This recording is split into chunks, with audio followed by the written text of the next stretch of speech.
Basic issue for us is self-determination. It's to be able to live in America with some degree of dignity. It's to have some control over our own destiny. In the area of politics, we can control black communities, north, south, east, and west. And by controlling, say, the city of Detroit, with a majority of black people voting as a black bloc, we can control the politics of the state of Michigan.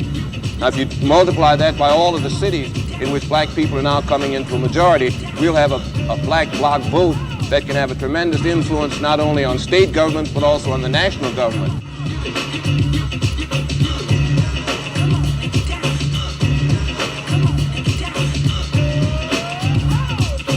Aquaba. Welcome, brothers and sisters, to the Black Slate Atlanta Podcast. The Black Slate is an independent, not-for-profit social and political action team.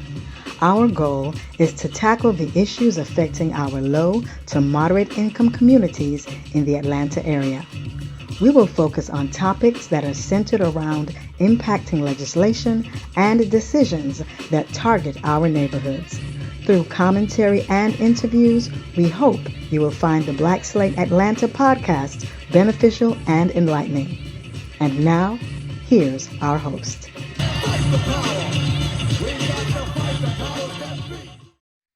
Welcome everyone to another Black Slate podcast, and it's my pleasure as Ellery Tacuma Hill, coordinator for the Black Slate ATL, to have with us this afternoon Brother Alfred Brooks, who is recently elected to the Atlanta Public School Board Citywide District 7. And we're going to find out a little bit about the brother and what he has in store for the Atlanta public school system. And I'm going to turn it over to our moderator, Sister Imani Jabali. Greetings. Thank you, Brother Tacuma, for that pre-intro. As you've heard, my name is Imani Jabali. I am your moderator for the day, and I want to once again welcome all of you to another exciting and informative edition of the Black Slate ATL Atlanta. Now, today, we have with us a very formidable person who ran an impressive campaign. And we'd like to start by introducing to y'all Alfred Shivy Brooks. So let me begin by asking you, your campaign was, I would say, fierce. That's one way to put it. And I saw your name everywhere. And I was really proud of the fact that you are a teacher, as I was for many years. I'm retired recently. So let me ask, what do you think are some of your special qualities that would make you a good fit for this job? Yeah.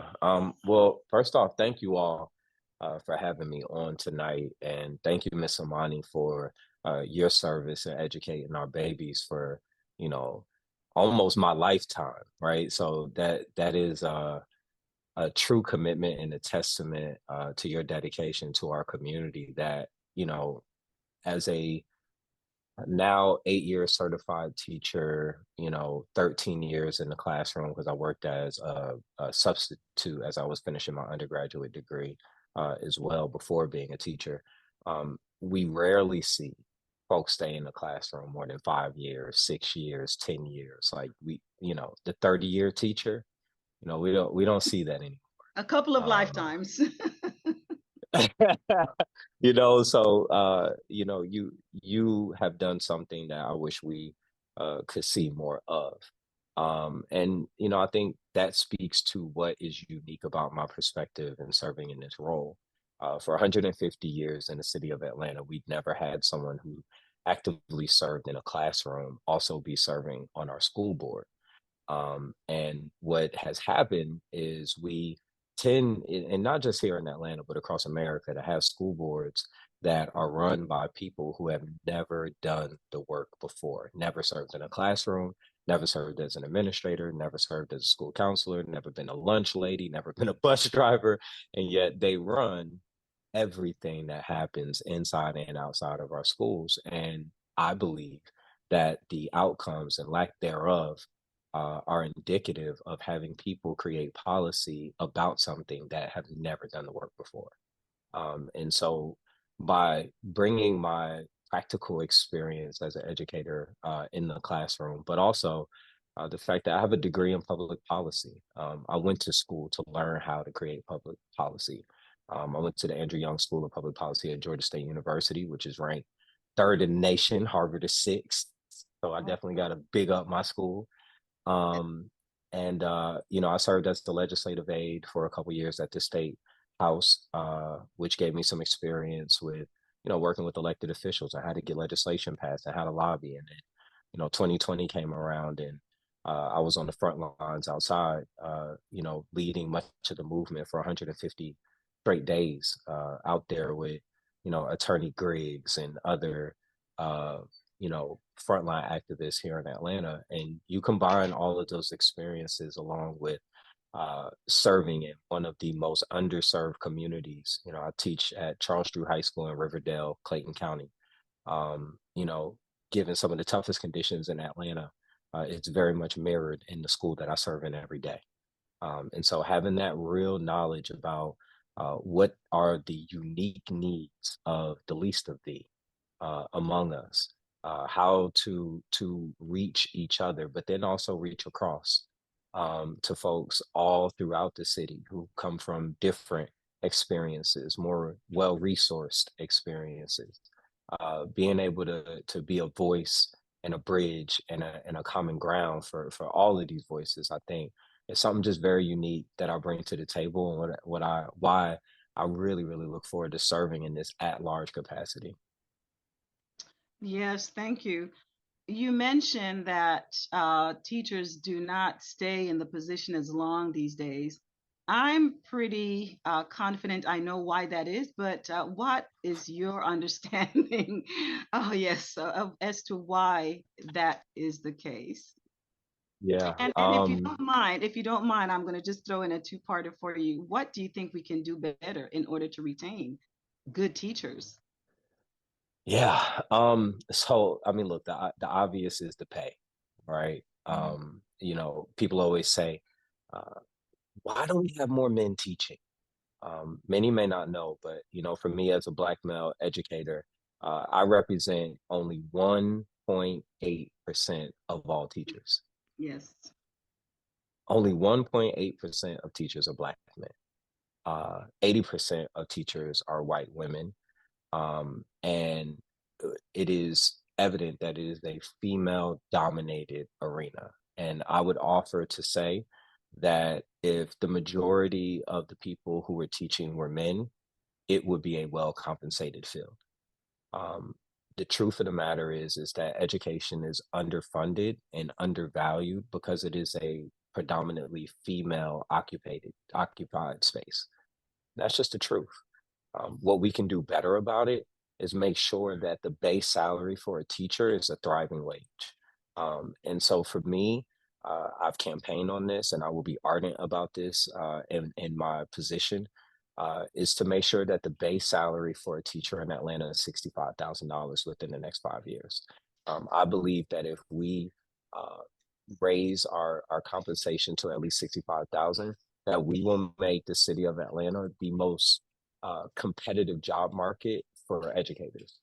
I believe that we will have a day where it will be so competitive to be a teacher in APS that it will be like, man, you got to have a master's degree to be a teacher in APS because that's where everyone wants to go. So we don't have to deal with the teacher shortage so much as we get to deal with a richness of a pool of educators that we get to put in front of our kids.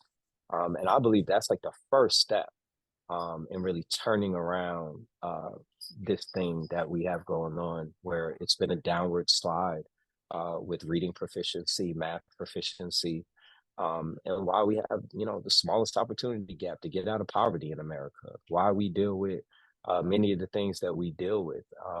We have to get the best educators in front of our kids, and that needs to be true across all of our schools. I think it's the answer to every issue in education that we will want to say, well, okay, well, we have these type of schools. We shouldn't have them. We should all be focused on these type of schools. Okay, well, make these type of schools the schools that everyone wants to go to. And then you put all the other kinds of options out of business. And the only way to do that is to make our traditional schools the best places to be as a teacher or a student. Yes, yeah, that is definitely a major concern that the teachers have had. Let me ask you, what would you say the description of your role in the board would be? How would you describe that description for us? Your job description. Yeah. I mean, look, the school board has two main functions. Number one is to hire, retain, and manage a superintendent, right? Your school board has one employee, the superintendent. And then the other thing is to manage the budget. Currently in Atlanta, we have had 5 superintendents in the last 5 years. And Five I might superintendents in interject, 5 I years. am in DeKalb County, and we have had some struggles of our own trying to retain or just keep or support the superintendents that we've had. We've been going through them quite a bit as well. Correct. Correct. My dad also teaches in DeKalb at Arabia. And also I want to, send my thoughts out to Brother DaCosta on the DeKalb school board who, had a medical emergency yesterday on the dais. So I want to, just put my heart and prayers out to him for a speedy recovery as well. Yes, and Um, but but yes, the issue right now is that across America in our big urban school districts, the average tenure for a superintendent is 2.5 years. mm, 2.5 years. And listen, educator to educator, my personal opinion as to why it is so short is because the people who run school boards and who are on our school boards typically are not educators. So when they think about outcomes and they think about progression, their expectations are not realistic. Not realistic. Their expectations for how quick things are supposed to turn around are completely disconnected with how our classrooms actually work and how progress for our kids actually works. They think you could just plug in a program and microwave a better outcome, and it don't work like that. And I'm going to until say they a start loud having amen to that.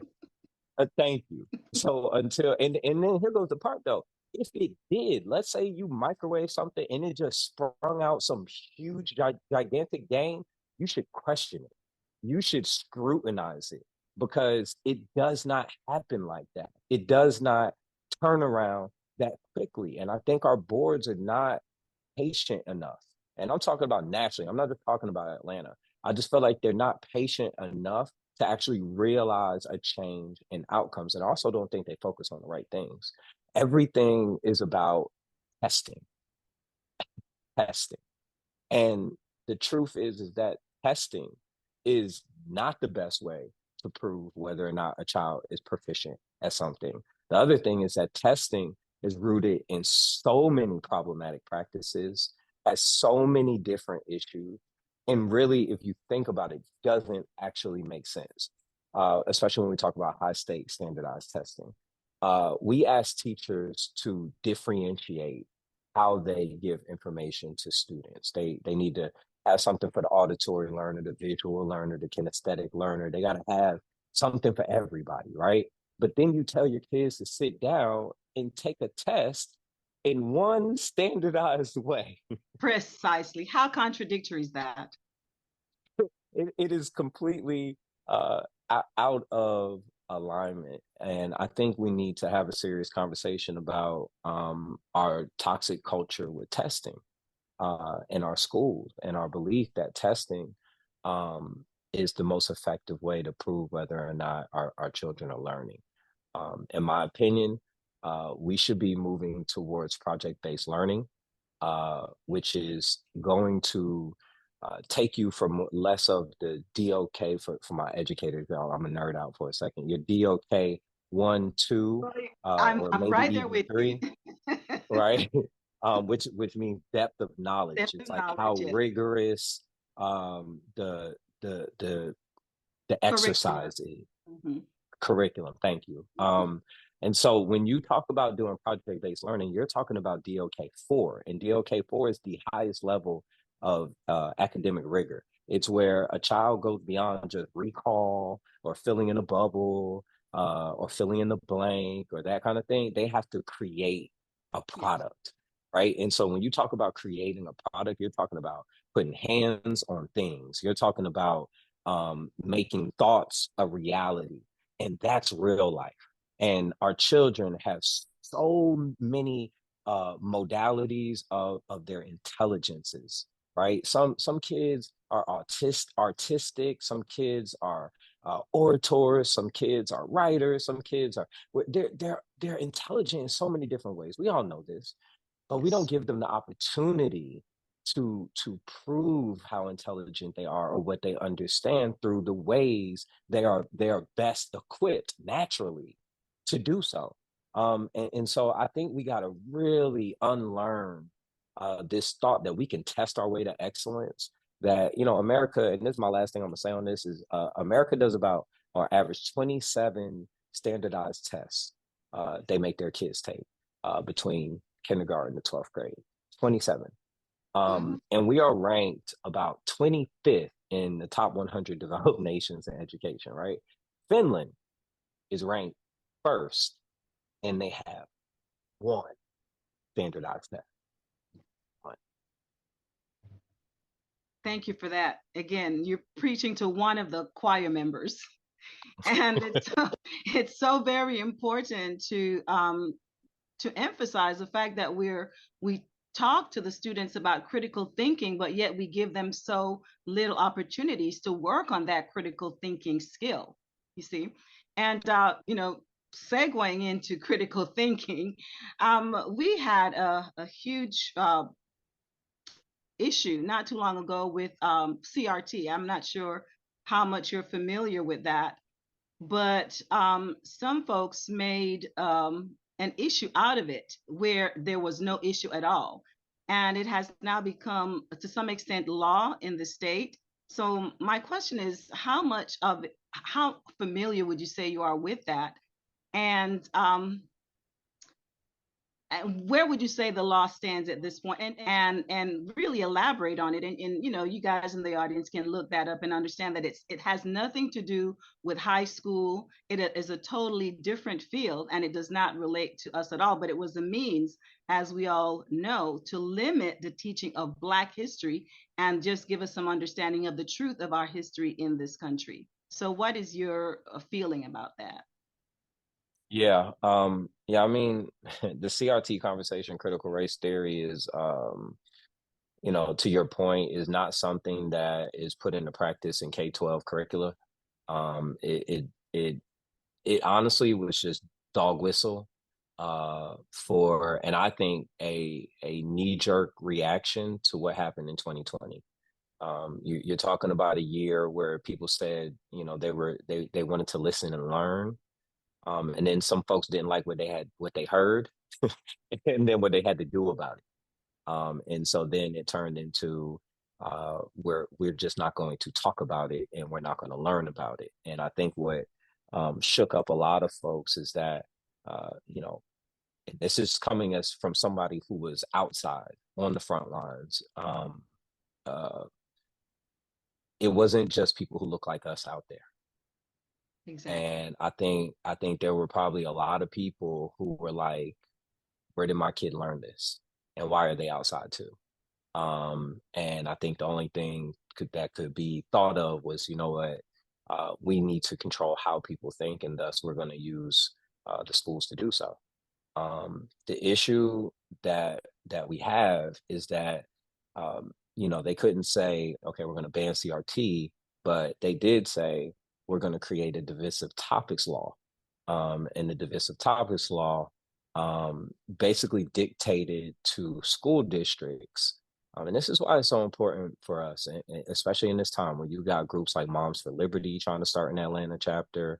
And I mean, we even got folks who look like us who are talking about spearheading it, right? So like, we got to be careful about this stuff. But what is happening is there's an agenda to use education to control what is learned or how people think. And this is not new. Daughters of the Confederacy were doing it since way back, right? So nothing really goes away, it just changes. And so right now we're seeing this happen with the divisive topics law, which forced school districts essentially to create a method for parents to complain about something being taught in school and whether or not it made their child uncomfortable or what have you, and then created like, school districts were responsible for creating like the procedures for how it would play out. And so why I say it's important for us to pay attention to local school boards is because the state law we understand is controlled by a particular party, right? Here in Georgia.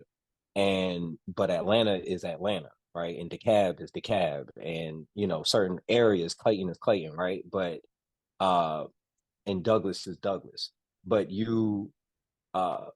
those school boards are in charge of interpreting the state law, right? And so that changes whether or not that state law has a bunch of teeth in it or not, right? So that's why it's super, super important for us to be paying attention to our school boards in a place like Atlanta. Because if folks didn't look at the school board in Atlanta in a long time, I encourage you, before January 8th, when we get sworn in and it started looking different, take a look at how our school board looks and ask yourself, does it reflect the children that it serves?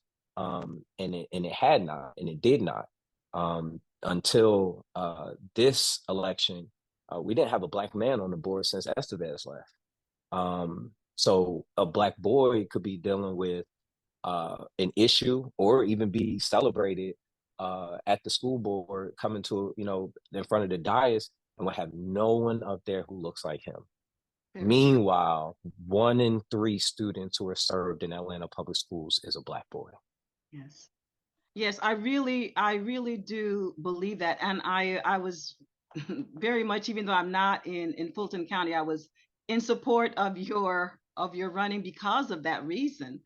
As an educator, it is sometimes heartbreaking to see that there's so little understanding of the Black male, the fact that he may not have someone to relate to. As much as we may love them as a woman, they really do need some kind of role model, if nothing else, to know that they can do certain things or that they're not completely misunderstood. I mean, as you've seen in your own experience as a teacher, I have experienced so many situations where, the boy is just completely misunderstood, and given some kind of serious penalty because he might have been too loud or whatever, when that was not his intention. I've actually witnessed that on every level, elementary school and high school. So I'm really pleased that we have some representation on the school board with yourself.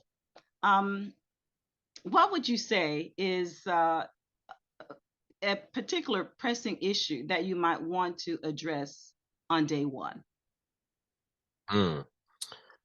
Well, look, the obvious for Atlanta is going to be the superintendent hire. That is, there's nothing more important than that most immediately. But I do think there are some other opportunities. It doesn't mean we can't walk and chew gum at the same time. And I look at a couple things. For example, the state of Georgia has failed to put into place a Crown Act to protect hair discrimination, particularly against people of color, women and men alike. And while APS has done some work on the dress code recently, I think we can be intentional about making sure that there is policy within our dress code to prevent any hair discrimination against Black children.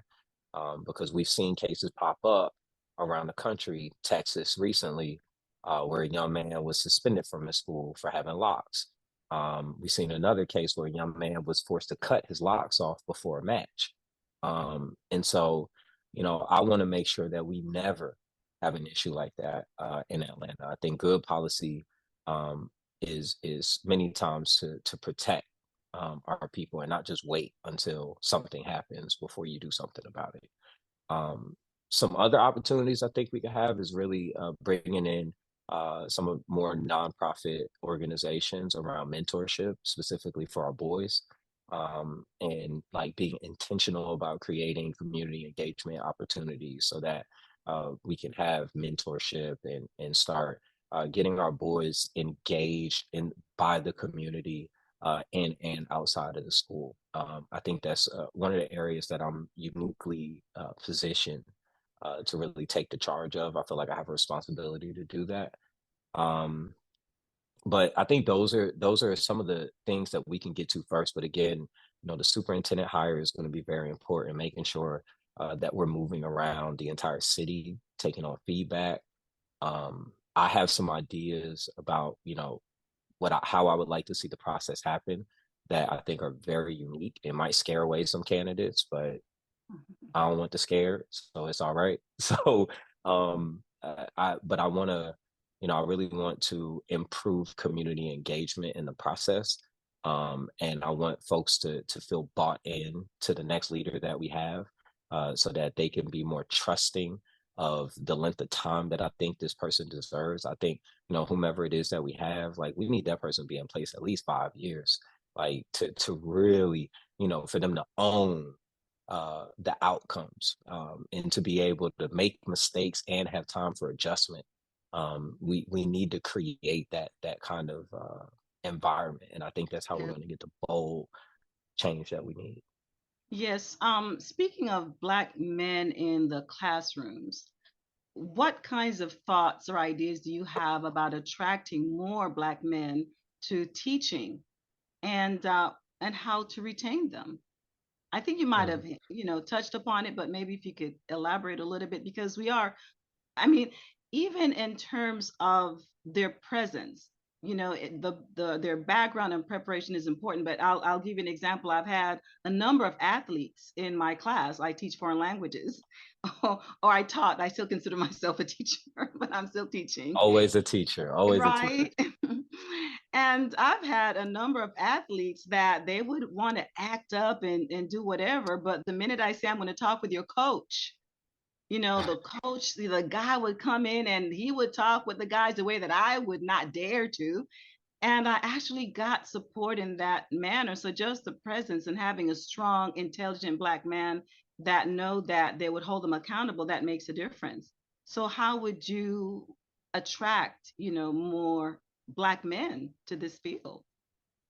Yeah, I mean, it's attracting Black men to the field is of teaching is the same as attracting, a high quality white female teacher too. It all comes down to the compensation.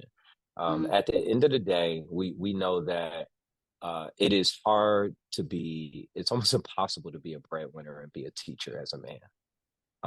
And that's a challenge as a Black man, right? You want to be a breadwinner. You want to be the leader in your home. You want to feel like the man of the house and the provider. And it's hard to do that at $54,000 a year, right? Which is $3,000 below what HUD considers to be low income, right? It's hard to do that. And so it's like, think about what you're what you're asking a man to take on as an income, and then also to take on socially, take on in his marriage, take on in his community. That's a lot, right? And so that may work for a younger man, but when you're 39 years of age like myself, and being a teacher in Clayton County, I make less than an APS teacher. That's a challenge. So if not for me personally, like, which is why the real is most teachers have side hustles. While most teachers have other entrepreneurial endeavors and things that we do to make ends meet. And sometimes we get lucky enough that the side hustle becomes the main hustle, and that happens. And honestly, that happened for me, but I chose to stay in the classroom because it's my passion, it's my ministry, it's my purpose. And so that is to that point, that's why I feel like that base salary of 65,000 means so much. And I've had students of mine who are going into their second semester in college, And they're like, Mr. Brooks, if you get that APS teacher pay to start at 65,000, I'm gonna be a teacher. Wow. Right. And so Wow. and that right there told That me is something. everything I needed to know about how right Look that at that. is in thinking, right? I didn't say, 100,000, 150,000. I said something what I believe is realistic and tangible. Yes. 65,000 base, right? Which of course is going to nudge other teachers up and along, and it should.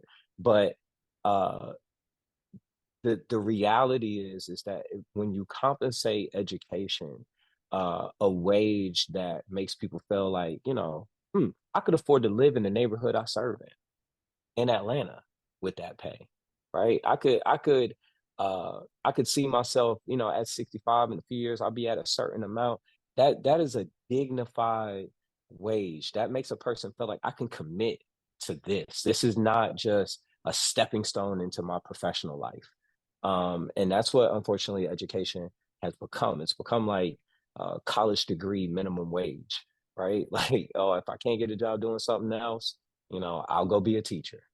Wow. And I think that's unfair to our kids. It really is. And it's unfair to the teachers, those that understand the profession, understand what it takes to get there, and also what it takes to be there on a daily basis and to deliver. So yeah, that would be very, very helpful. I might But also, also, can I mhm, can I add on to that too? please. Um, Beyond just the compensation of starting at 65,000, we also have to invest in the teachers that we have and the paraprofessionals. So what I would add on to the compensation part is investment. And there's actually three parts. It's investment, it's compensation, and there's culture. Mm, So on the investment piece, you have to help the teachers who have the 4-year degrees get their master degrees so they can elevate their income even more. You got to take our paraprofessionals who are making a completely undignified wage, ah, right? yeah. Like, I mean, they're like in the 30s, right? Like it's disrespectful, and they do, if not more work than many teachers, Mm. right? Like you so I'm not gonna start preaching, but Oh yes. are helping them to get their 4-year degree so that they can become certified teachers. Because many times those parapros who do get their degree and become teachers, those are the ones who commit. Those are the ones who stay for 20, 30 years. And so I want to see those folks get their 4-year degrees, right? And then on the culture piece dovetails back into the superintendent component, because the culture that we curate on our school sites, how we treat our teachers, whether or not we're like telling them and finger wagging at them, giving them the autonomy in the classroom that they deserve, giving them the respect that they deserve, the support that they deserve, the time off and mental health, wellness concern that they deserve, then we're going to be missing the mark as well. So it's like you got to get all of it together. You got to pay them well. You got to invest in their education so they can continue to do better. And then you got to make sure that the work environment is one that somebody will want to commit to for those 20, 30 years. Absolutely. And I would mention along in that work environment, the administration has a lot to do with that because oftentimes, Correct. there's not enough support, for the teachers, especially those that are, trying to do a really good job, if not an excellent job, really. And sometimes, depending on the strength or the backbone of the administration, they might be pulled, either way. And so a teacher is oftentimes kind of left out in the cold if she does not have a supportive administrator. And so I just wanted to make maybe a couple of comments and questions for you to kind of wrap things up with us. But in a situation where you are right now, because it seems to me that you're going to be kind of a bridge between amongst a number of entities. We're talking about the parents, the board, the teachers, the students.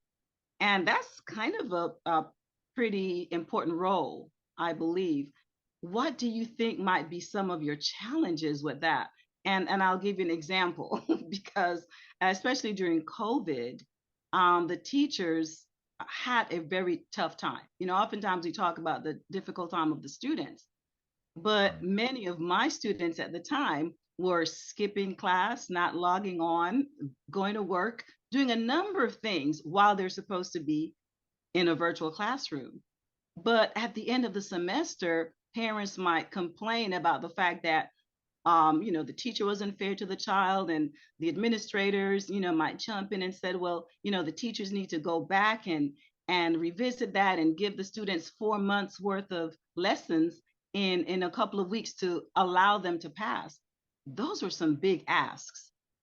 So how do you think you might bridge that kind of understanding between the entities for the success of the student and the understanding of the parents as well?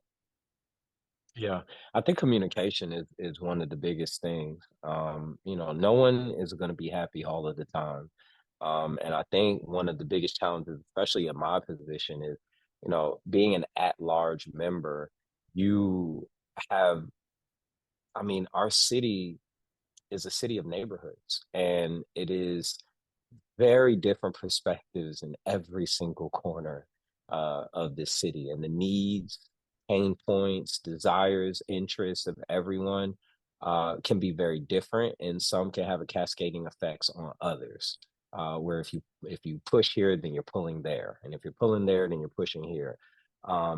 It is always a balancing act, and I think it just comes down to being transparent, being honest, being authentic, being true to folks. I think too often we've lacked courage in our leadership, where they've been afraid to tell people stuff they didn't want to hear. And the truth of the matter is that I think we can't keep continuing to just trying to tell people what they want to hear and placating folks, because it's all coming at the expense of the kids. And so I think for me, being in a position of being a teacher, is we don't have the privilege of just telling people what they want to hear. You're either cutting it or you're not. You're either making a mark or you're not. You're either proficient or you're not. And our job is to always remediate and get you there. And so I think being honest with people isn't saying that, this may not be the outcome you want. It'll be this way forever.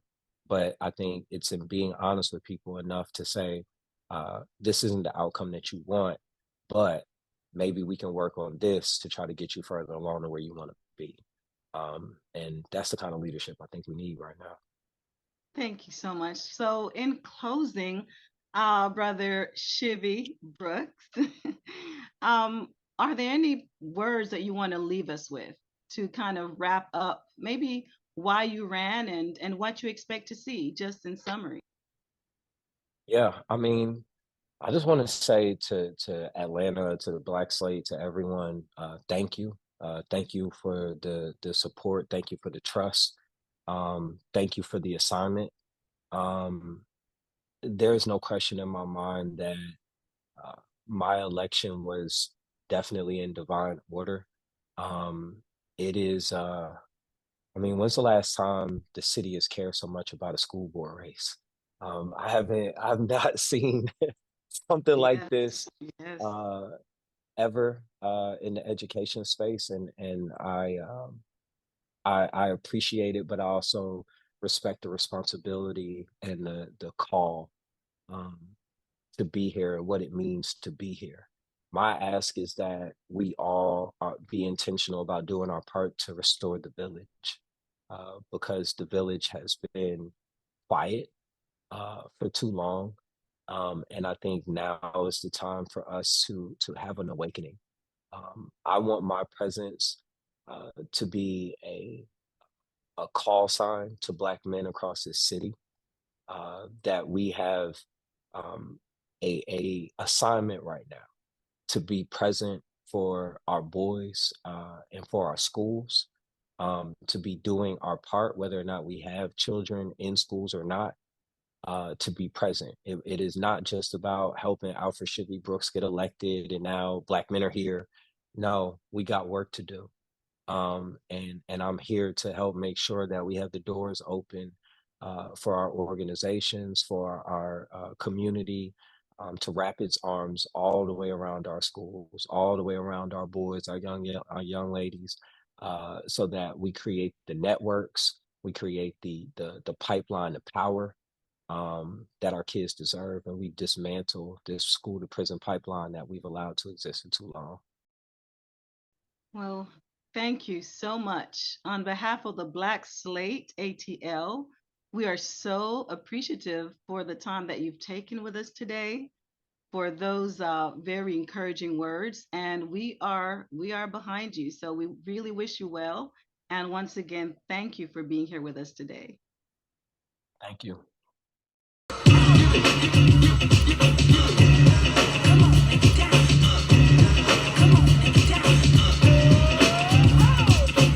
Thank you for joining us for the Black Slate Atlanta podcast, where we address issues that impact our communities in the Atlanta area.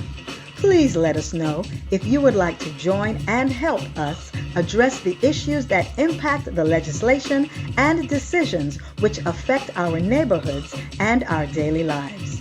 We hope you found the Black Slate Atlanta podcast to be beneficial and enlightening.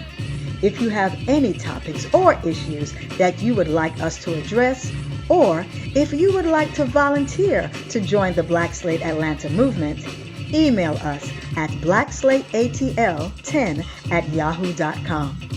Also, visit our website at www.blackslateatl.org or scan our QR code for more information. Join us again for the next Black Slate Atlanta podcast and help us help you by holding our elected officials accountable to the needs and interests of our community.